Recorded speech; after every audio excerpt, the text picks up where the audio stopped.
We're so excited you're here. And now, let's go to the Lord and ask Him to bless our time together. Of course, as we know, as it is said, where two or more gathered in His name, there He is in the midst. And so we know for sure that He's here with us today. Thank you for being here. For worshiping with us online as we celebrate all mothers and mother figures on this Mother's Day weekend. This weekend, we celebrate and salute and acknowledge you as the vessel God chose to be for the reason for our existence. On this Mother's Day weekend, we not only celebrate the mothers of the world, but the women that have mothered us and have shown us love and support in our time of need. We thank and honor all of those women in our lives. Today on this Mother's Day, we're so grateful for the privilege of assembling in worship, and we're so glad to see each of you here today. Why don't you just give God some praise today?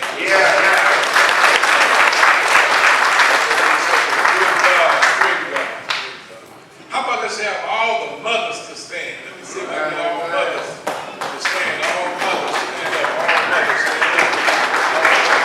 Give it up. Come on, give a great amen.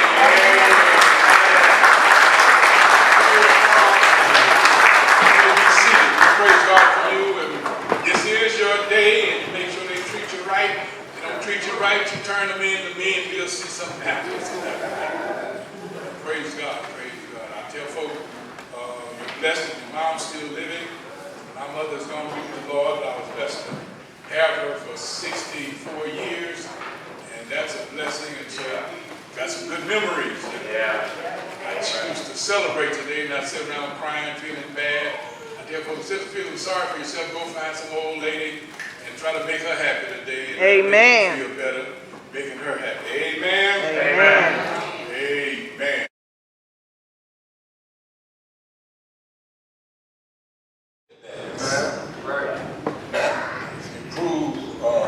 Aspire to be prosperous, industrious, purposeful, blessed, you can achieve that as well. It appears the psalmist is trying to tell us that how you view life has a lot to do with the kind of life you have. So that I want to impress upon you this Mother's Day, choose the good life. Choose the good life. I'm not going to hold you long. I want to start talking about reacting to the rivals. Reacting to the rivals.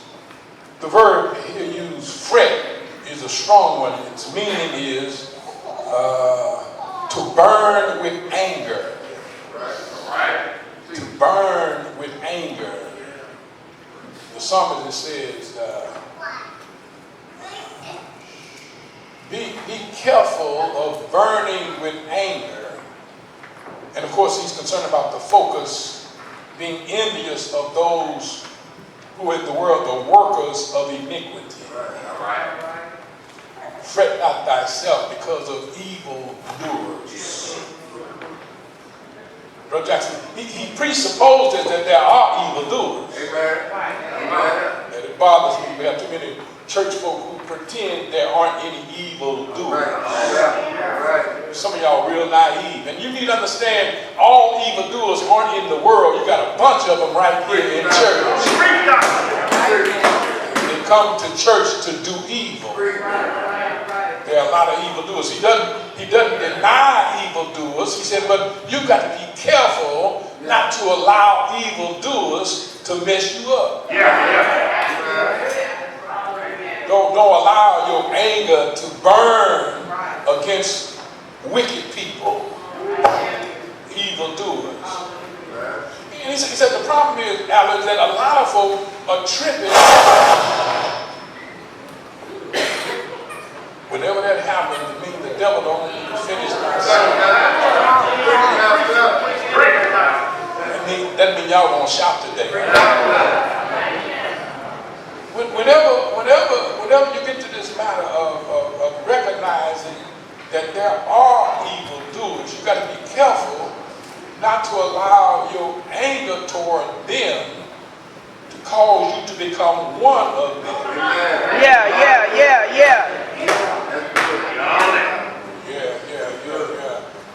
I can determine what kind of attitude I have.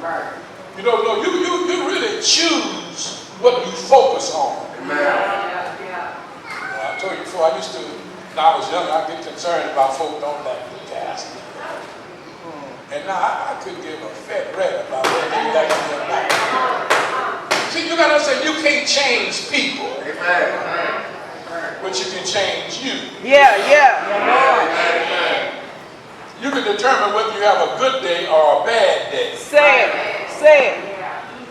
I was riding in a car and I was thinking about getting a license to carry a gun. And this fella cut me off. And he cut me off. I said, man, it's a good thing I don't have my gun with me. I would have shot him.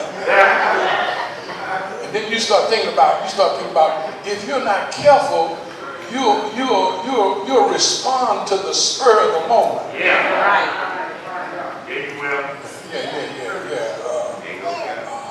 It's this matter of what we call a mob mentality. That there are some things a person will do when they are part of a mob that they wouldn't do by themselves. So the atmosphere makes a difference. It's like, you know, I found out a lot of Klansmen want to hang you when they're with the other fellas, you know, when they're with the hoods. But if you get it by itself, that's a different attitude. Y'all got real quiet right there. See, this workers against iniquity because they are apparent successful. It seems the people who will perform evil acts are always successful at what they do.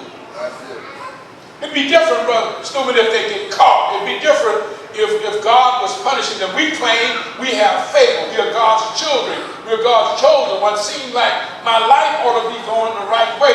But the truth of the matter is there are a lot of worldly, wicked people who appear to be prospering at what they are doing.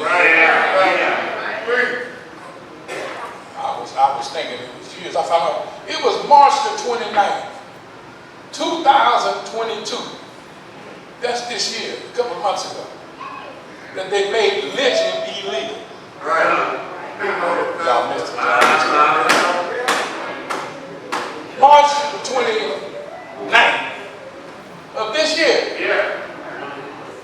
Joe Biden signed a bill to make lynching illegal.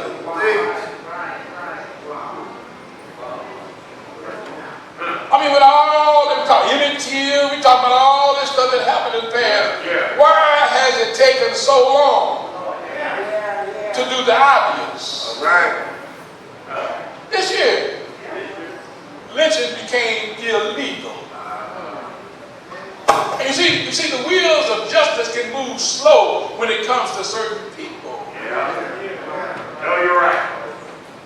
When folk are trying to call certain, no problem. We care about life, so we're going to cut out this abortion stuff. Well, if you cared so much about life, why are you taking so many lives?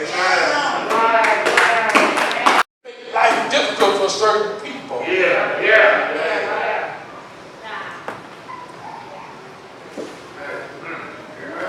It's amazing to me how the pandemic made everything go up, except myself.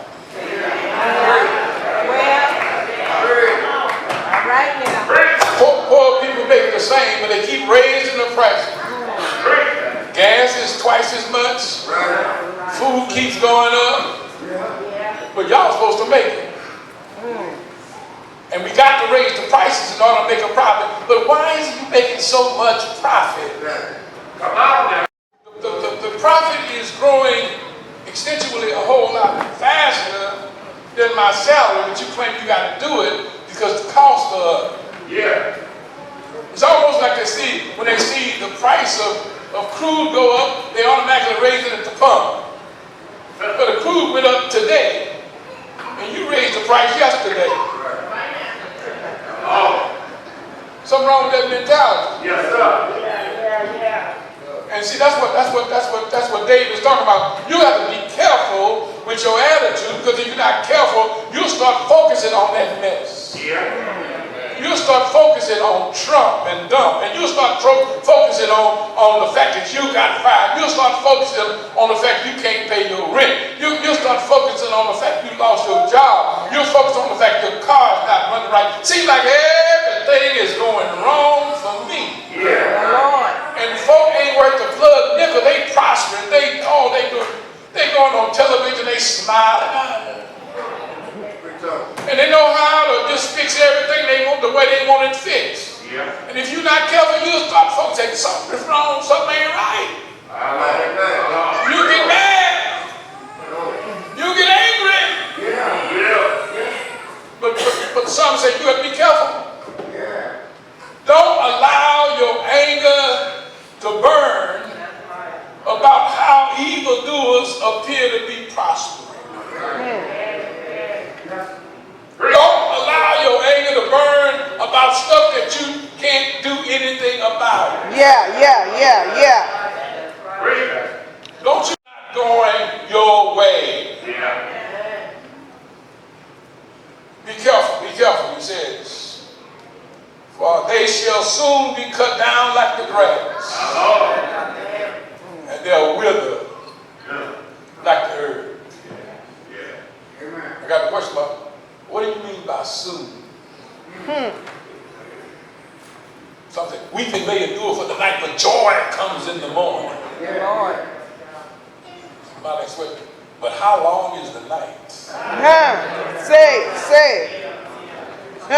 Y'all preach about joy coming in the morning. Brother, it's still dark at my house. Preach about joy coming in the morning. It might be joy for that your place.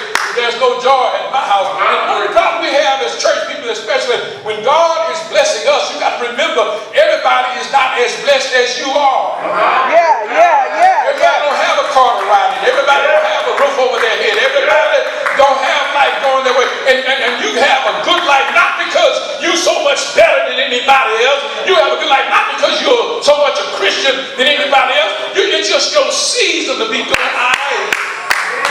But keep saying good morning. Keep waking up and seeing the sunrise.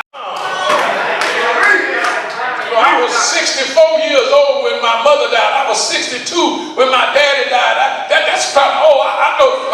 Tommy L.D., he just lost his mama a few years ago. And you know, he's a whole lot younger than I am. I've seen babies on the front pew losing their mama and daddy. So I had a long life with my parents living because I'm a great man, because I'm close to God. No, it has nothing to do with it. That it may take longer for it to happen, but it will happen to you. We all have to deal with it. It's coming. And so, well, it's easier. No, it's not always easier. Sometimes it takes longer to get there, but it can be a greater storm when it gets there. Fix your head. I'm divorced now, but when I was married, I didn't talk about people who were divorced. See, some of y'all act like you married, you still married because you so much better at it. And the only reason some of y'all still married, you just happen to pick the right one. Anybody got a comb?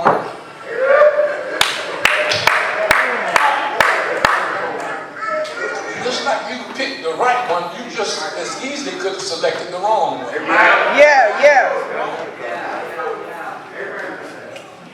See, don't think that all your good fortune is because you all that in a bag of chips.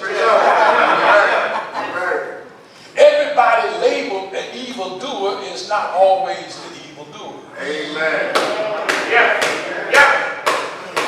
I know politicians like to blame the innocent folk for what they do.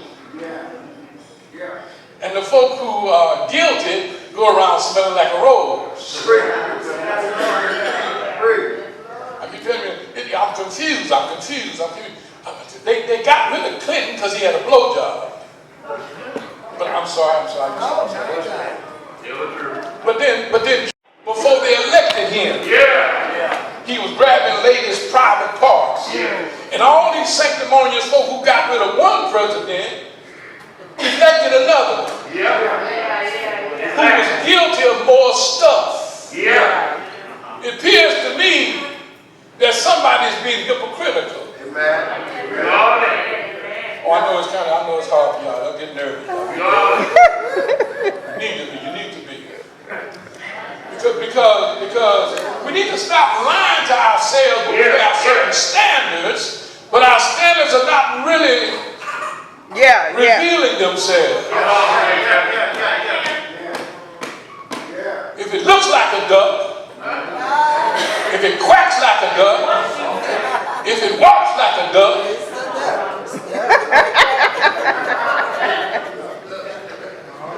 must be a duck.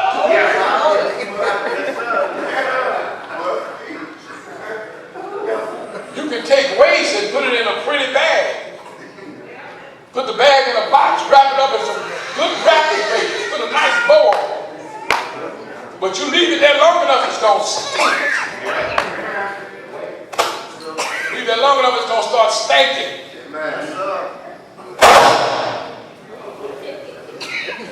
Number 2.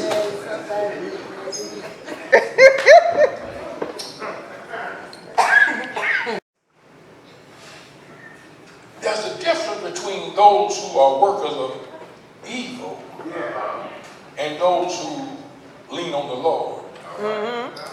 He said, my life can be determined by what I choose. So I should choose the best life. Reverend, that's easy to say. But how do I choose the best life? What is my energizing force to help me make the right choice? He said in verse 3, trust in the Lord. Say it.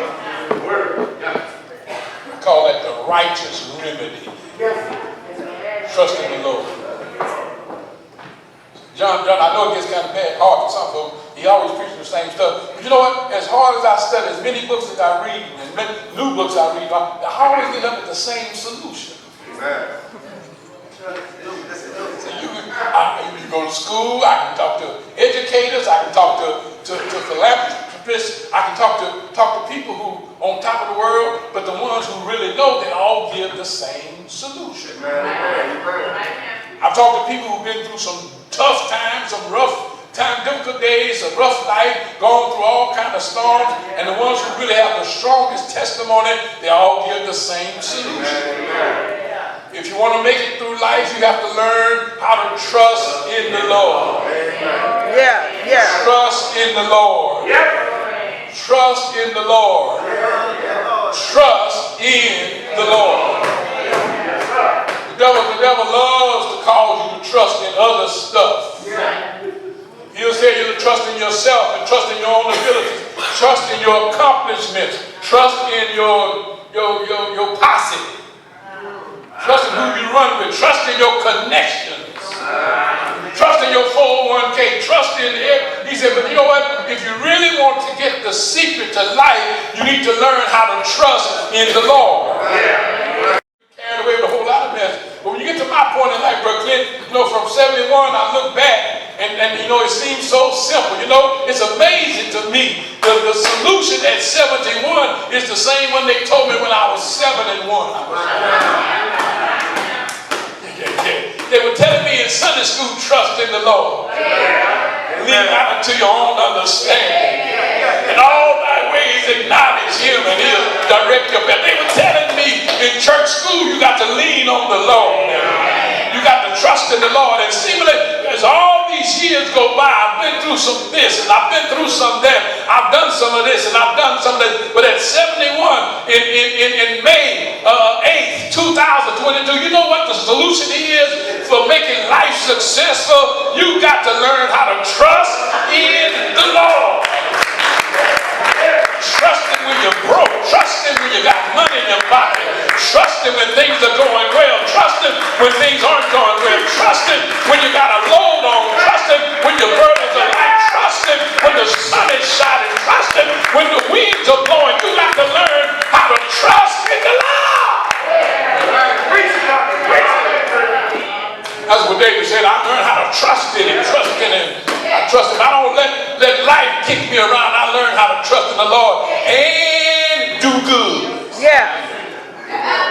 I wish I had a witness here. Trust in the Lord and do good. You know what I found out? It's difficult to do good when you aren't trusting in the Lord. It's hard to do good when you're trusting in people. Because people are fickle. They'll be with you today and they'll be lynching you tomorrow. It's difficult to trust in the Lord because you got money. Because you may be on top today, but you can be on the bottom tomorrow. He said, but when you trust in the Lord, you know how to do good. Well, I treat people not the way I'm treated. I treat them the way the Lord tells me to treat them. Trust in the Lord. Do good. Do good. When they lie on you, do good. So they throw you a rock, give them some bread. When they do evil, do good. Do good. Do good. Do good. Good. Good. You know, that do good thing, it becomes a habit. It becomes a way of life. It's that stuff starts running together. It's like he says, the kind of seeds you plant determines the crop that you eat. So when I do, I wish I had a witness here. If I keep doing, I keep planting. If I keep planting the right kind of stuff, he said the right kind of stuff got to come back. God don't lie. The word is true that if I do good, I can look for good. It may not happen right away. It may not happen overnight. He said, but when I do good, I'm planting some seeds for the good to come back. I'm creating the right environment. I'm creating the right mentality. When I do good, I can't do good if I don't think good. I got to learn how to just keep doing good. Just keep doing good. Keep doing good because it changes my whole outlook. I do good because I want to focus on good. I could do wrong, but I want to do good. I could do evil, but I want to do good. I could try to mess some folk up, but I'm not in the messing up business. I'm in the do good business. I'm not in the pressing people down business. I'm in the building people up. I'm in trying to pull folk off. I'm trying to help folk up. I'm trying to make life better. I'm about doing good. And when you do good, you think about, I can't do good hanging out with everybody because everybody don't want to do good. How can two walk together? They don't agree. Some folk don't want to do good. Some folk want to do evil, but I want to do good, so I need to hang around good doing people.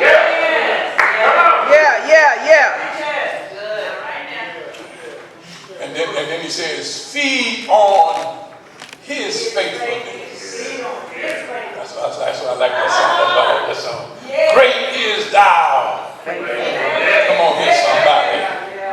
Just feed. He said, feed on it. See, I got to feed on God's faith. Now, faith is, Brother Jackson, not the things that you can see. Faith is about things you can't see. You can't have it and still say, I got faith. He said, in order for me to have faith about it, I can't see it right away. He said, I got to feed on God's. I wish I had it. That God may not have made it a reality right now. But if God promised it, He's faithful to His word. I wish I had a witness here. It may not appear that His word is true right now. In fact, my life looks like things going just the opposite of what He told me. But because He is faithful, I'm going to depend on Him. I'm not going to feed on circumstances. I'm going to feed on His faithfulness. I'm not going to feed on my problems. I'm going to feed on His faithfulness. I'm not going to feed on difficulties. I'm going to feed on His faithfulness. I'm not going to feed on the storm. The hurricane don't bother me because I know the sun will shine. I know there's a brighter day. I know great is His faithfulness. Do good. And then he said, delight yourself in the Lord. Oh, that's some good news right there. Delight yourself in the Lord. What do you delight in? See, just something that we contradict ourselves. God is the greatest in my life. God is the most important force in my life. You can't tell it by your actions. When you get ready to celebrate, how do you celebrate? How do you have a good time? When it's time to celebrate, what do? You celebrate godly?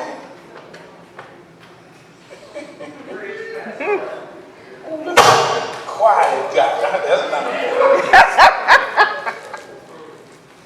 See, I have to understand, if I can delight in the Lord, I delight in the Lord's stuff. I delight in the way God handles stuff. I delight in the way God walks and talks. I delight in God's attitude. I delight in godly language. I delight in leaning on the Lord. I delight in depending on Him. It's a daily habit. It's learning how to take exquisite delight. I delight. I like that. Because see, some folks don't want to delight anyway. Some people act like when you serve God, you're supposed to have a pity party. Some of y'all act like you've been sucking on onions all day. You can't be a child of God unless you look at ugly and mean and angry. It's against the Lord to smile. People come in, Reverend, ain't you smiling? It's a funeral. You're not supposed to be smiling. So what planet did you come from? I wish I had a witness here. The Bible tells you ought not be looking all sad when somebody's dead. So you ought to be looking sad when they're born. Y'all got quiet right there. You say when they're dead, you ought to be celebrating. That's godly language there. See, God gives you a different eye. He gives you a different viewpoint. When you walk with God, He gives you a different attitude. It's not like the world. When I'm going to a funeral and I know they're going to be with the Lord, I don't see a whole lot of reason to be sad. I don't have no problem with you crying, but you understand all of our crying at funerals are for selfish reasons. I mean, if you know they're going to be with the Lord, they're in a better place. You know God's going to take care of them better than you did. You didn't go to the hospital no way. What you crying about? Why you want to climb in the casket? You wouldn't even go across the street to see if they were doing all right. All of a sudden, you got to make a scene, worry about how much you love them.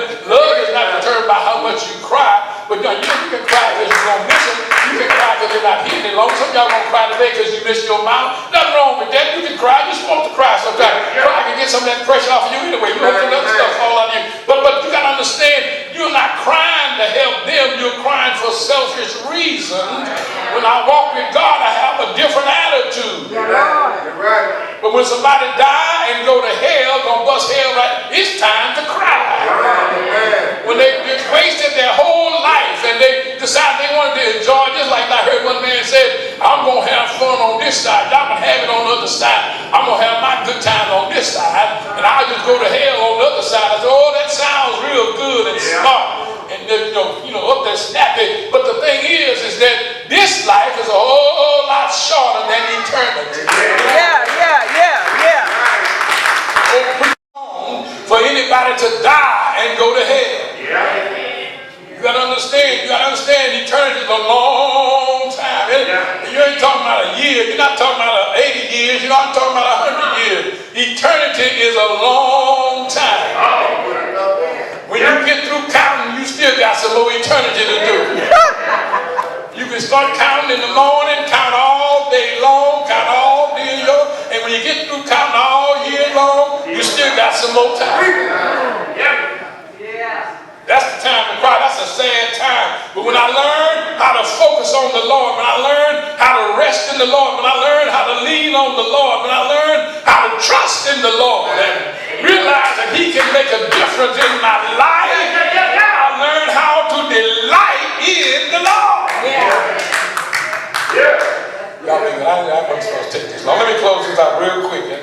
And my closing point is the righteous resting. For he says, rest in the Lord.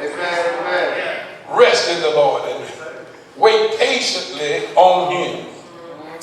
Cease from anger. He said, don't be angry. Fret not thyself. Forsake the wrath. But learn how to wait on the Lord. They that wait on the Lord, he says, will inherit the earth. The meek shall inherit the earth and delight themselves in the abundance of his peace. Wait on the Lord. Wait on the Lord. Wait. And see, the thing about waiting on God, it's a lot easier to say wait than it is to wait. Amen. Waiting doesn't mean being idle. Waiting doesn't mean that I'm just standing around wondering what next to do. No, you know what to do. He already told you that. What do you do, Haynes? Trust in the Lord. You feed off of his faithfulness and do good. Trust in the Lord. Feed off his faithfulness and do good. And say, well, things are not turning around. Say, wait, just wait on it. It's not looking good. Wait on it. It doesn't look like what he told me is happening. Just wait. Just keep on waiting. Keep waiting. They that wait upon the Lord shall renew their strength. They shall mount up with wings as eagles. They shall run and not be weary. They shall walk and not faint. Just keep waiting. If you wait on him, he'll make a difference in your life. If you wait on him, he'll pick up your bowed down head. If you wait on him, he may not come through when you want him, but he's always on time. Wait on him. The Lord says, I can make a difference if you just wait. Stop trying to put it in your own time. Stop trying to handle matters with your own hands. Stop trying to fix it yourself and learn how to wait on God. I didn't say do I just do good, but wait on it. Can I get a testimony? I'm trying not to hoop. Can I get a testimony? Do I have anybody who can testify it pays to wait on the Lord? If I have anybody here can tell you that I was going through some real dark days, but I decided I was going to wait on him. Yeah.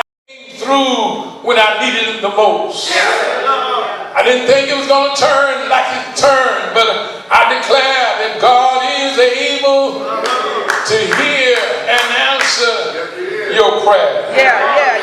Do I have somebody feel like testifying? If you wait on him, he can make a difference in your life. Well, nobody else wants to say anything. I'm going to tell you that it pays to wait on the Lord. I thought things were hopeless. You see, the devil will try to make you think you're disqualified for certain blessings. He'll try to make you think that it's all over. I told you, I read that passage in Numbers 14 when Israel, were told to go into Kadesh Barnea. It said, go in and take the land. But the Bible said there were 10 spies with a bad report. The blessings are good, the grapes are large, the crops are plenteous, but they got giants over there. You fill in the blanks. God says, I'm going to bless you, but they say, I see giants. I see evildoers, and the evildoers are bigger than God can do. But Caleb and Joshua, no, that ain't the kind of God we serve. Caleb said, the God we serve, he's able to give us the victory. The God we serve, he's able to reduce the giants. The God we serve, he's able to carry you through. Do I have a witness here? Is there anybody want to testify that the Lord is able? I thought like some of those Israelites, when they heard God's judgment, they want to go fight after the fact. God said, no, it's too late now. You can't try to make up for your bad choices. You messed up and you got to pay the consequences. And I start thinking, I thought about some blessings I didn't get that I wasn't supposed to have. And I thought God had snatched them from my plate. I had 2 daughters and I wanted a son. I said, well, maybe I haven't been living good enough to get a a son. But then the Lord had me to understand all you got to do is wait on it. Don't try to figure me out because some things you think you're disqualified for, I still got under your Christmas tree. All you got to do is wait until you receive it. I see some of y'all looking at me like you don't know what I'm talking about. Can I get a testimony? I got one more. That same Caleb.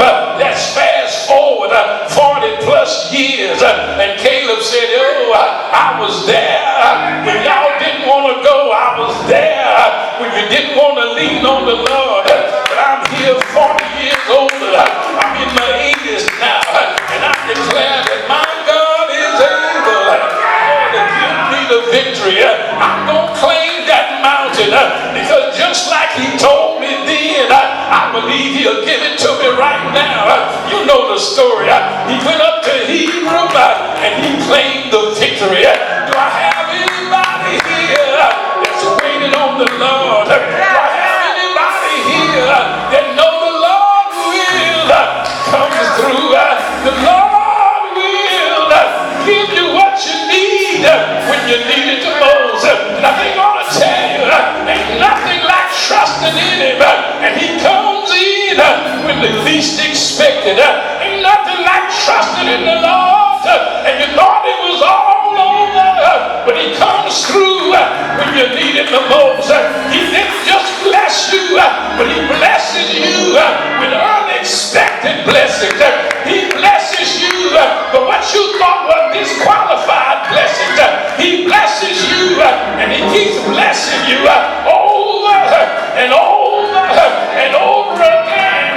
Let me tell you something. On this Mother's Day, no matter who you are, you better learn how to thank God for your mama. Thank God for your daddy.